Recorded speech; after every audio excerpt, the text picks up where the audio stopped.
Very welcome to another P&T Tea Talks. My name is Eduardo from Paper and Tea. We can say that there are between 3,000 and 5,000 different varieties of teas. These if we only refer to teas that are pure.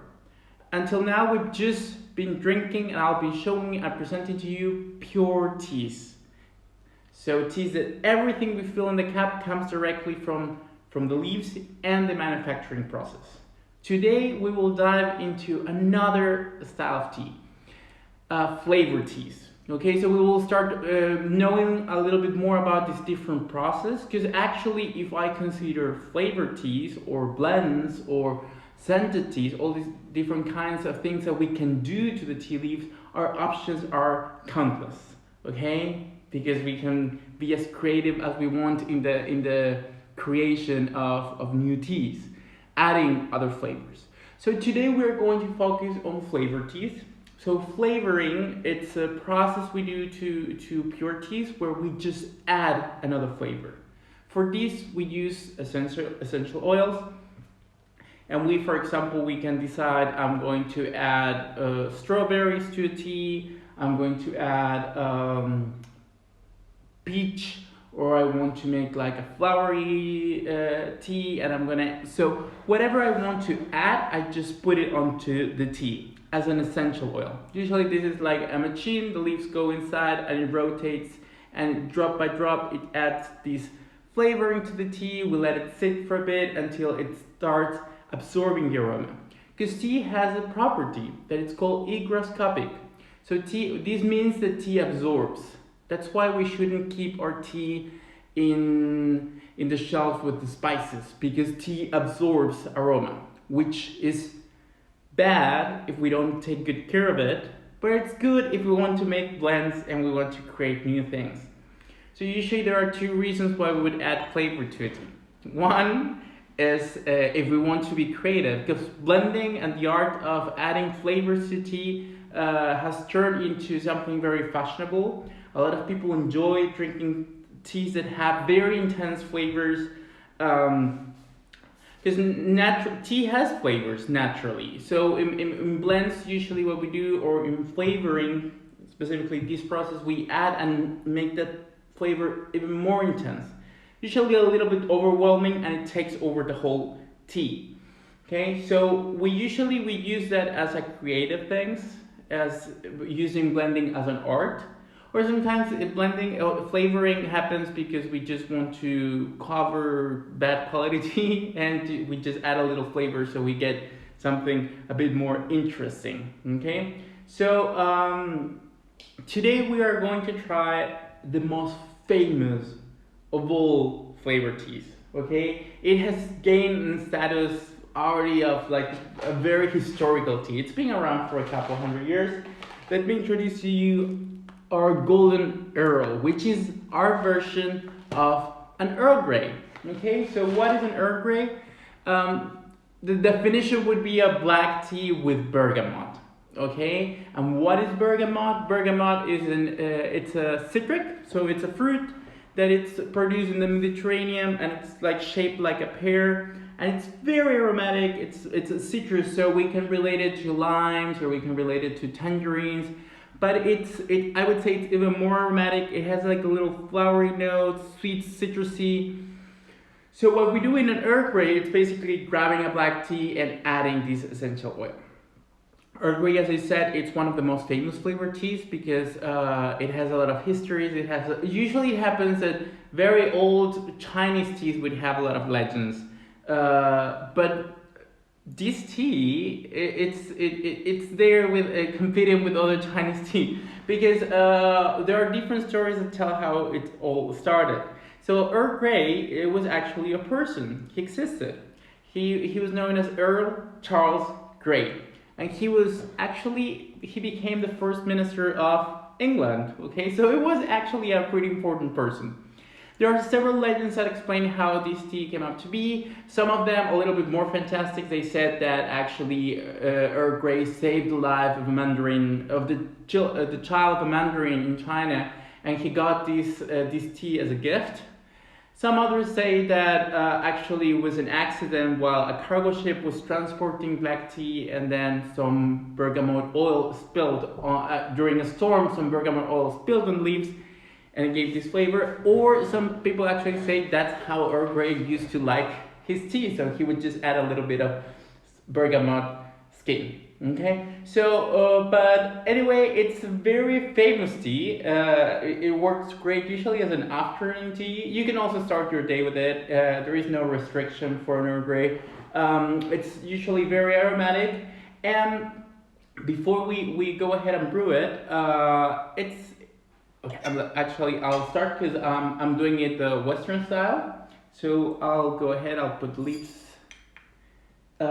So for Western style, we need a little longer time because we're using less leaves for a bigger amount of water.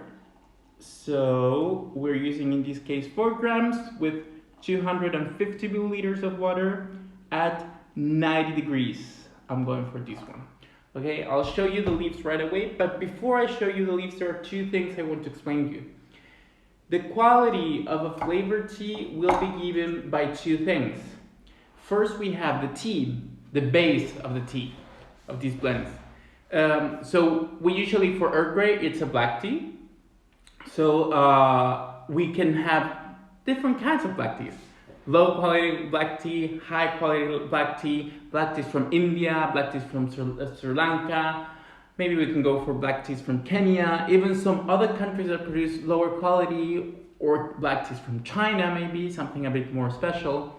And then you also have the quality of the essential oil. Okay, what quality am I using and what quantities am I using? So actually, if you go to any tea store, you will always find an Earl Grey. If you go to the supermarket and you go through the aisle where you can find all the teas, you'll find probably 10 or 15 different Earl Greys from different brands. So each brand has an Earl Grey because it's a must in every tea collection. So, but all of them are different. Even though, of course, it's black tea with bergamot, they will all be different because they'll be using different qualities of tea, different origins as a base, and then the quality of the essential oils and the proportions will be different. For example, we at Paper&Tea, what we use is, for those of you who have been paying attention and have been watching the last 2 sessions, this tea might look very, very familiar. Because we've been talking about, we started a couple of days ago with Yunnan Gold, which was a Dianhong, which is a black tea from China, from Yunnan province, that is very famous because it has a lot of golden, it has a lot of buds. Okay, yesterday we had Savannah Gold, which is a black tea from Kenya that mimics this style of Chinese black tea, also with a lot of buds. And here I have our golden Earl, and as you can see, also a black tea with a lot of buds. This is also Dianhong, so it's the same variety we had a couple of days ago with the Yunnan Gold, but Yunnan Gold, it's of a higher quality. Actually, here we see a lot of golden, but we also see a bit of black. This is a very nice tea, we can tell, because it has a lot of buds, it has a lot of golden, but there's still some black. We don't want to use the best teas to be flavored, okay? That would be a crime. So in our case, we try to find really good teas to flavor them, but we don't need to have especially the best, because those are to remain pure.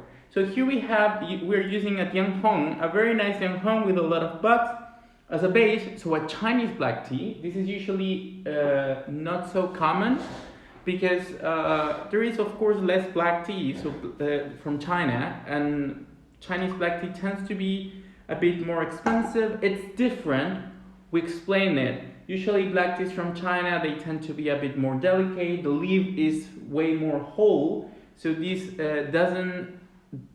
helps us not to have a very intense astringent, a little bit bitter infusion, because the infusion happens in a more delicate way, and we release the aromas and flavors of tea slower.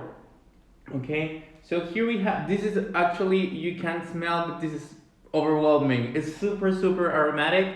I have to recognize I'm a purist myself. I don't drink that many flavored teas or blends, But Earl Grey, it's always nice, a little cup of Earl Grey, especially if it's nice.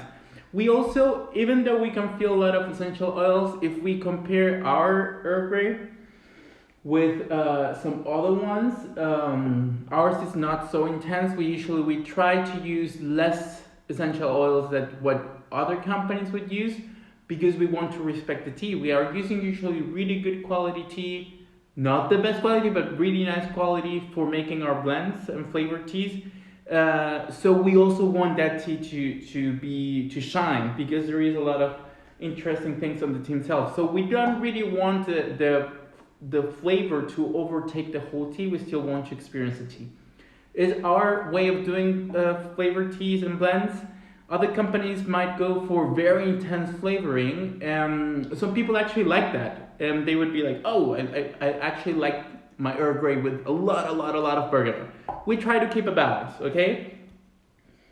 So here, if I smell, of course, for flavored teas, to do tasting notes, it's kind of hard because you have a very pungent one note that it's probably the added flavor. So in this case, if I smell it, it goes a lot into bergamot, okay, and citrusy, and this a bit of like a flowery note that we can find in bergamot. But then you can also feel the tea. So the tea comes a little afterwards.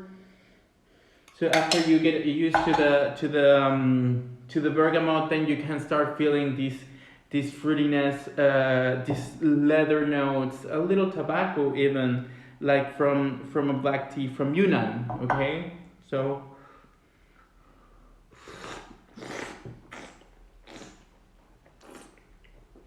And here we have, so here we merge these two things. We merge the tea, we merge the body that we would usually feel. In this case, it's a nice, delicate black tea.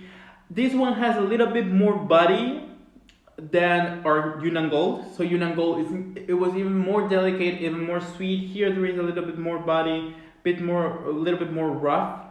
A bit more astringency, maybe a little bitterness at the end, and then the bergamot takes over completely. Okay, but we can still feel the texture of the tea, flavored tea. The bergamot remains for quite a while. This would be amazing with some scones or something like that. Also because it's like 4 p.m. This is the time usually tea time used to happen around, afternoon tea used to happen around 4 p.m. So this is a very traditional British tea, very like British style. People would have their Earl Grey. Okay, some people need their Earl Grey like mid-afternoon or something like that. Nowadays, Earl Greys are sort of like a family. So it sort of turned into like a last name or family name, because whenever you see the word Grey or the word Earl in a tea, I'm 100% sure, or like 99% sure, that means that tea has bergamot. So everything that is related to the name Earl Grey, it will mean that the tea has bergamot. So for example, at Paper and Tea we have Golden Earl. So it's not Earl Grey straight.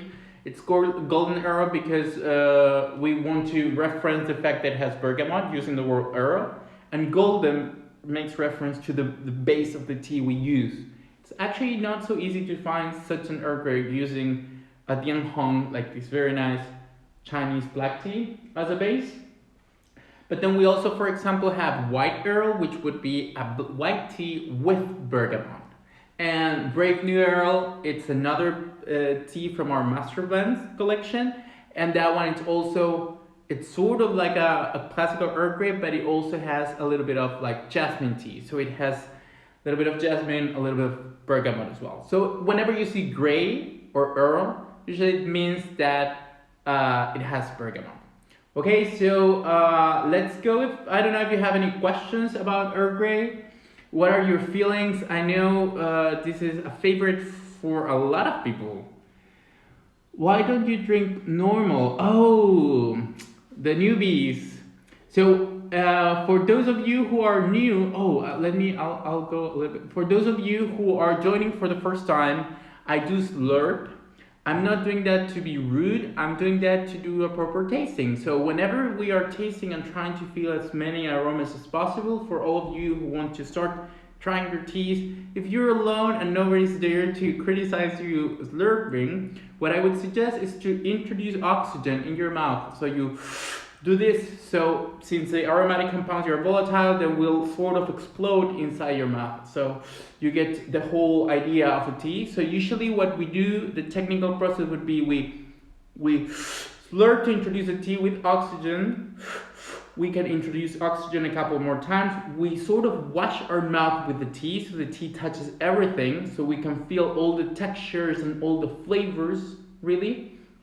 And then we release the oxygen through the nose. So it's something like this.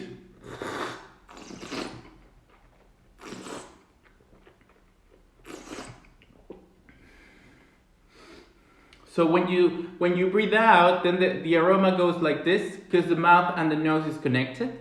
So you can get the whole experience and properly identify aromas. It becomes easier, it's easier to identify aromas and flavors. So we have somebody drinking Golden Earl, Veva, very good. Literally drinking the P&T Brave New Earl right now, while somebody's drinking the other version we have. So it's still very amount there, but with something else.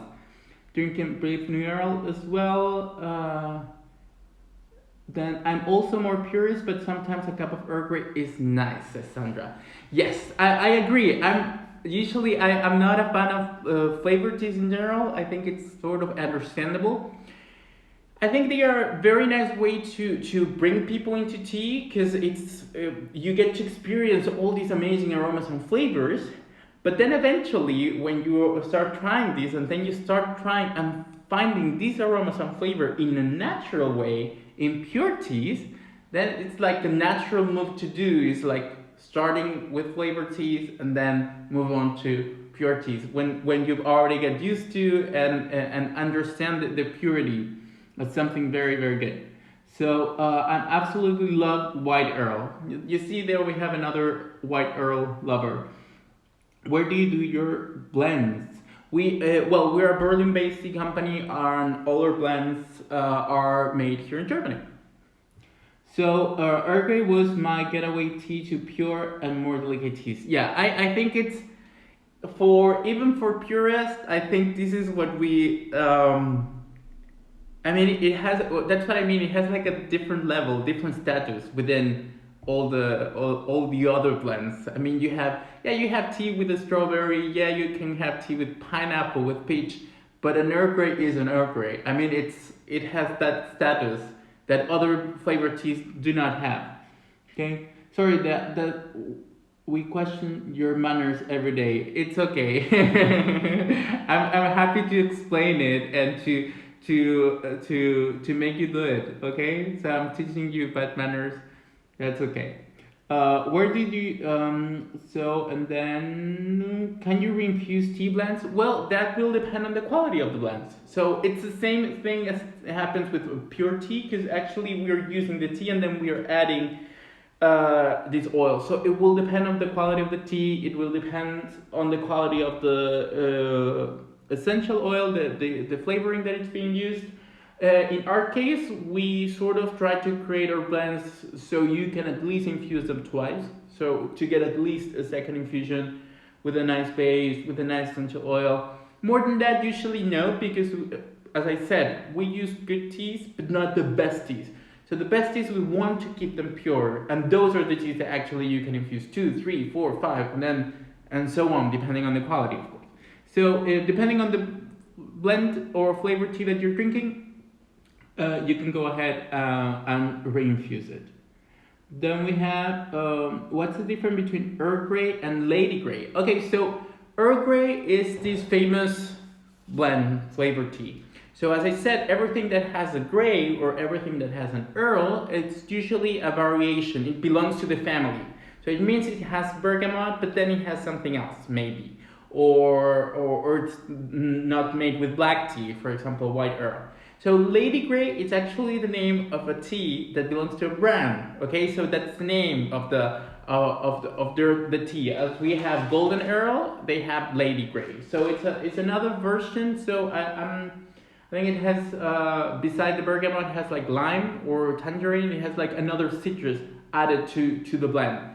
So there is bergamot. That's why it's still gray, but it has something else. So you'll find that a lot of other companies, they would have things with the gray there, which means there is some bergamot inside. Okay. Have you ever tried this tea Gong Fu style? If yes, what did you taste? So usually you could brew it Gong Fu style. Also because if I had this tea pure, I would totally brew it Gong Fu because it's like a very traditional Chinese black tea. So I would go that way. I don't think I've done it.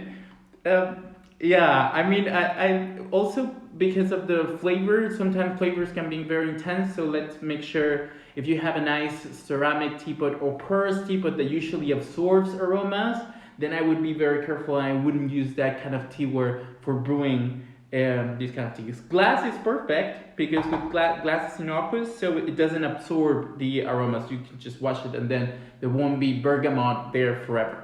But be careful, if you want to do Gong Fu, go ahead, do it, but be careful with the tea where you're using. You don't want to use tea that will absorb aromas with the flavored teas, okay? Then we have, is there a point where a blend becomes an infusion rather than a tea, or does the fact that tea is part of it always makes it a tea? That's an interesting question. So there are different concepts. Today we're talking about flavoring. So flavoring is adding flavor. Very logical, right? So I add essential oil and I add this flavor to the blend. A blend is something different. We will have a blend in a few more days, but a blend means that I'm mixing and blending different ingredients beside tea. Okay, so it's tea with flowers, with fruits. It can be also flavored, but this tea, for example, it's only flavored. This is not a blend, because it's a pure tea that I just added this flavor, this essential oil. Then we have herbals, okay? And herbals is nothing, it means it doesn't have tea, it means it doesn't have Camellia sinensis. So I can have a blend of herbals, so I can blend, I can put different herbals together and it will be a herbal blend. But the minute I put tea, it becomes a tea, okay? And it's a blend with tea. So for example, if you have something very famous, green tea with mint, like Moroccan style tea, that's a blend, a tea blend, because it has tea. So the minute it has tea, it stops being a herbal, okay? Then we have Isul, Manito, hand, little hand, Duncan Scooter, okay? So, well, thank you so much for joining today. I hope you love Earl Grey, and I bet everybody has tried it, okay? But if you haven't, then you should do it because it's a must from the world of tea. As we can talk about breakfast blends or Darjeelings or Assam or senchas from Japan, Earl Grey is also part of that list of the teas that you should try at least once. Okay, my personal list, I would say. So thank you for joining, and I can't wait to see you tomorrow, okay, for another tea talk. Okay, bye.